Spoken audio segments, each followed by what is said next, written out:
ya ini itu saja saat ini kami di Wika ini kan gencar untuk melakukan sinergi ya Mbak Safira ya antara Wika Pusat dengan seluruh anak usaha dari Wika. Jadi kalau dibilang posisinya bagaimana, memang betul kami bersinergi. Jadi contohnya seperti pada waktu Wika Pusat ini mengadakan proyek-proyek investasi. Nah, itu kita sudah mulai aktif, mulai ikut pada saat proses tender, desain, kemudian sampai pelaksanaan.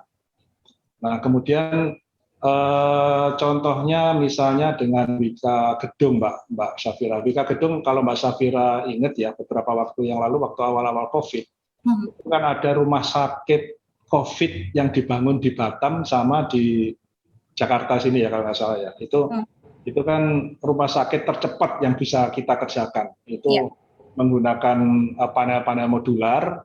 Nah, panel-panel ini kita bekerja sama dengan Wika Gedung pada waktu itu. Jadi kita memproduksi panel-panelnya, kemudian Wika Gedung yang melakukan pelaksanaan di lapangan.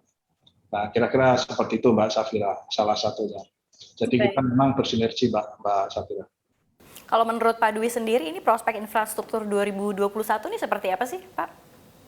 Jadi kalau ngomong prospek infrastruktur, Mbak ya, itu memang mungkin tergantung ya. Kalau menurut saya sih sangat tergantung dengan sudut pandang masing-masing perusahaan.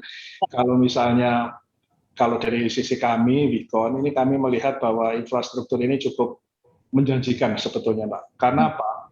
Kalau kita lihat pada saat kita melihat APBN dari pemerintah itu kan sebenarnya ada kenaikan kurang lebih 48% lah ya dibanding dengan tahun lalu itu. Sehingga dan kami juga melihat detailnya bahwa di situ masih ada untuk pekerjaan-pekerjaan flyover, jembatan, kemudian banyak struktur-struktur yang lain juga masih ada.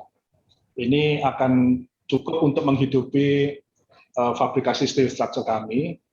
Harapan kami seperti itu. Kemudian selain itu juga di sektor swasta, Mbak. Kalau kita lihat bahwa RDMP ya, refinery yang saat ini sedang dibuat di Balongan, kemudian di Balikpapan dan di Cilacap, ini antara 2021 sampai 2025 itu, Mbak, kalau kami lihat itu potensi alokasi dana di sana sekitar 200 triliun lebih, Mbak Safira. 200 triliun. 200 triliun ya. Kalau rata-rata per tahun menjadi 3 tempat itu kira-kira sekitar 50 triliunan lah kurang lebih ya. Nah ini kalau berbicara refinery dan sebagainya ini kan banyak strukturnya yang berkaitan dengan steel structure, Mbak Safira. Ini harapan kami akan banyak kita bisa menghidupi fabrikan-fabrikan kami ya di bidang steel structure. Ya, saya rasa itu sih Mbak Safira. Oke, berapa besar tadi Pak Dwi kontribusi untuk produk Wikon sendiri terhadap proyek-proyek pemerintah? Selama ini kalau kita evaluasi Mbak Safira ya, kalau di proyek pemerintah itu 10% ya kurang lebih. Karena memang kenapa demikian ya? Karena kan pandemik ini kan pemerintah banyak mengalihkan dananya ke COVID ya, untuk penanganan COVID ya, sehingga otomatis ya memang kita hanya bisa 10%, tapi di BUMN sendiri itu kurang lebih 25%, justru malah sisanya ada di swasta Mbak Safira, yang 65% itu. Kalau di kami Mbak ya, ini kan masing-masing perusahaan punya sudut pandang yang berbeda ya gitu.